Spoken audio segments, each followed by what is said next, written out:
கர்த்தருக்கு ஸ்தோத்திரம். இன்னும் ஒரு மகிழ்ச்சி நாளில் உங்களை சந்திப்பதில் மிக்க மகிழ்ச்சி அடைகிறேன். நீங்களும் உங்கள் பிள்ளைகளும் நன்றாக இருப்பீர்கள் என்று சொல்லி கர்த்தருக்குள் விசுவாசிக்கிறேன். இந்த நன்னாளையும் ஆண்டவர் நமக்கு ஒரு நல்ல வாக்குத்தத்தத்தை தந்திருக்கிறான்.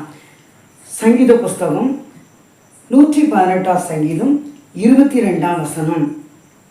வீடு கட்டுகிறவர்கள் ஆகாதென்று தள்ளின கல்லே மூளைக்கு தலைக்கல்லாயிற்று, அது கர்த்தரால் ஆயிற்று, அப்படியே கண்களுக்கு ஆச்சரியம் ஆயிற்று. அன்பு பிள்ளைகளே, ஒருவேளை உங்கள் பிள்ளைங்க நல்லா படிக்கலை அப்படின்னு சொல்லி நீங்கள் இந்த பிள்ளை ஒரு பிரோஜனம் இல்லை, பிள்ளையால் எனக்கு நிம்மதி இல்லை என்று சொல்லி நீங்கள் நினைக்காதீங்க. ஒருவேளை அந்த பிள்ளை ஒருவேளை பேதையாக இருந்த அந்த பிள்ளைய தான் கர்த்தர் என்ன செய்வார்? ஞானவனாக மாற்றுவான், பலசாலியாக மாற்றுவான், உயர்ந்த அடைக்கலத்தில் வைப்பான், உன்னதத்தில் வீட்டிருக்க பண்ணுவான். அதனால் நம்ம என்ன செய்யக்கூடாது? யாரையும் அற்பமாக எண்ணக்கூடாது. அன்பு பிள்ளைகளே, நீங்களும் நானும் எந்த பிள்ளையாக இருந்தாலும், ஒருவேளை உங்கள் கிளாஸில் ஆசிரியராக இருந்தாலும் சொல்லலாம், பேதையாக இருந்த பிள்ளையாக இருந்தாலும் அந்த பிள்ளையும் அன்பு கூர்ந்து அந்த பிள்ளையை நேசிக்கும் போது அந்த பிள்ளைகளும் பெஸ்ட்டான மதிப்பெண் எடுத்து தேசத்தில் நல்லா சுகித்திருப்பாங்க. அதனால் நம்ம என்ன செய்யக்கூடாது? தள்ளக்கூடாது. ஒருவேளை நம்ம பேதுருவை பார்க்கலாம். அவர் ஒரு அற்பமாக எண்ணப்பட்டவர் தான், மீன் பிடிக்கிறவர். ஆனால் அப்படிப்பட்ட அவர் கர்த்தருடைய வார்த்தைக்கு கீழ்ப்படிந்ததுனால தான் ஆண்டவர் ஆழத்தில் வலைகளை போடு என்று சொன்னார். ஆழத்தில் வலைகளை போட்டதுனால வலை கிழியத்தக்கதான மீன்களை கர்த்தர் கொடுத்தார்.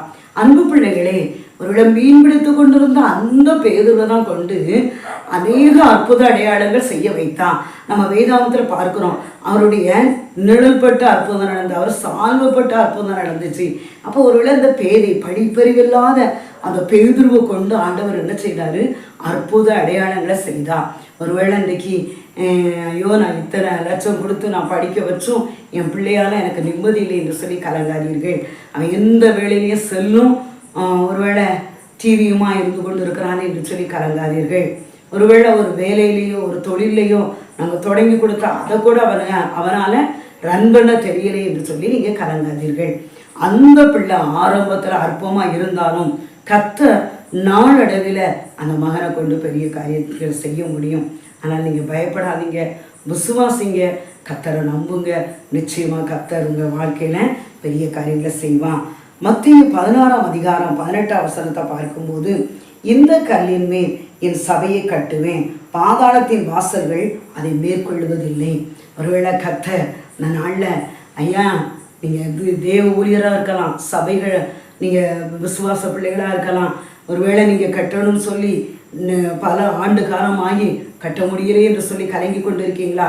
கர்த்தர் இந்த நாளில், வரப்போகிற நாளில் கட்ட வைப்பா.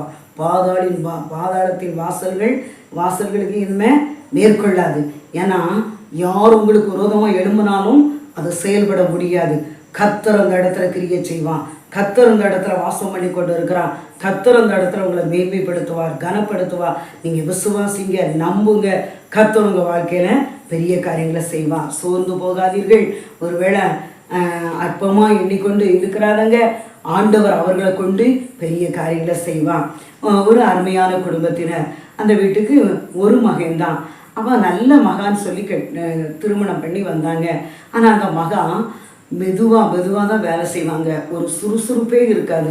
ஒவ்வொரு நாளும் அவர் துன்புறுத்திக்கிட்டே இருப்பார். இந்த மனைவியால் எனக்கு ஒரு நிம்மதி இல்லை, ஒரு வேலை ஒரு சுறுசுறுப்பாக செய்ய மாட்டேக்கால. ஒரு காப்பி போடணும்னா காலையில் 8 மணிக்கு அடுப்பாங்கரைக்கு போனேன்னா 9 மணிக்கு தான் என் கைக்கு காப்பி வருது. சாப்பாடு சொன்னால் 10 மணிக்கு தான் வருது. அதே போல் மத்தியான சாப்பாடு 3 மணிக்கு தான் வருது. இரவு சாப்பாடு 12 மணிக்கு தான் வருது அப்படின்னு ரொம்ப கவலைப்படுவார். ஆனால் இன்றைக்கு அது ஒரு சோம்பேறியின் நாவல் அந்த ஆவி பிடித்து கொண்டு இருந்தது. இன்றைக்கி அவ்வளோ சுறுசுறுப்பு, அவ்வளோ ஒரு எல்லா காரியத்தையும் அப்படி கரெக்ட் டைமுக்கு டேபிளில் கொண்டு வைக்கிறாங்க. நான் ஆச்சரியப்பட்டேன். அன்பு பிள்ளைகளே, ஒருவேளை யார் ஆகாது என்று சொல்லி அற்பமாக எண்ணுறாங்களோ அவங்க குடும்பத்தினரே ஆகாது என்று சொல்லுவாங்களா? இவங்களா ஒன்றுக்கு உதவ மாட்டாங்க, வெறும் சுத்த சோம்பேறிம்பாங்க. இன்றைக்கு அவங்க மூலமாக எத்தனையோ காரியங்கள் நடந்து கொண்டு இருக்கிறது.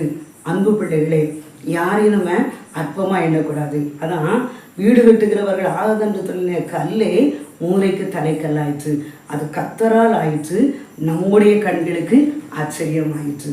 பயப்படாதீங்க, விசுவாசம் உள்ளவங்களா இருங்க, ஜெபிப்போம்.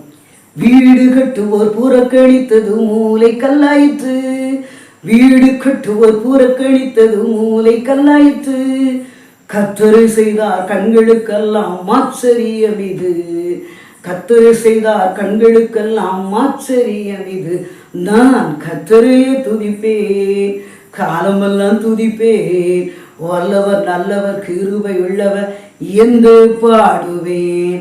பரிசுத்தமுள்ள தகப்பனே, உங்களுக்கு நன்றி ராஜா. ஐயா, இந்த மனமகிழ்ச்சி நாளில் ஆண்டவரின் அன்பு பிள்ளைகளுக்கு ஆண்டவரே நல்ல ஒரு வாக்குத்தத்தத்தை தந்தீங்கப்பா. வீடு கட்டுகிறவர்கள் ஆகாதென்று தள்ளின கல் மூளைக்கு தலைக்கல்லாயிற்று, அது கர்த்தரால் ஆயிற்று, நம்முடைய கண்களுக்கு ஆச்சரியம் ஆயிற்று. ஆண்டவரே, இந்த நாளில் வீட்டில் யார் யாரெல்லாம் அவங்கள புறக்கணித்து வச்சிருக்காங்களோ, பேதன்னு சொல்லி புறக்கணித்து வைத்திருக்கிறாங்களோ, சுறுசுறுப்பு இல்லைன்னு சொல்லி புறக்கணித்து வைத்திருக்கிறாங்களோ, ஐயா இவன் மூலமாக என் குடும்பத்தில் ஒரு நிம்மதி இல்லையே, அவன் வந்த நாள்ல இருந்து கடனும் தொந்தரவுமா இருக்கிறதுன்னு சொல்லி அற்பமா பேசுகிறார்களா, நீங்க குடும்பமா ஜெபிங்க, ஆண்டவருடைய பாதத்தை பிடிங்க. நிச்சயமா கர்த்தர் உங்க வாழ்க்கையில காணப்படுகிற குறைகளை நிறைவாக்குவா, காணப்படுகிற கண்ணீரின் பள்ளத்தாக்க ஆனந்த கழிப்பா மாற்றுவா. உங்களையும் எப்படி பேதுருவை கொண்டு பெரிய காரியங்களை செய்தாரோ அதே போல உங்களை கொண்டு பெரிய காரியங்களை செய்வா. பெரிய நாமம் மகிமைப்படட்டும். இயேசுவின் நாமத்தில் ஜெபிக்கிறோம் நல்ல பிதாவே, ஆமென். Hallelujah.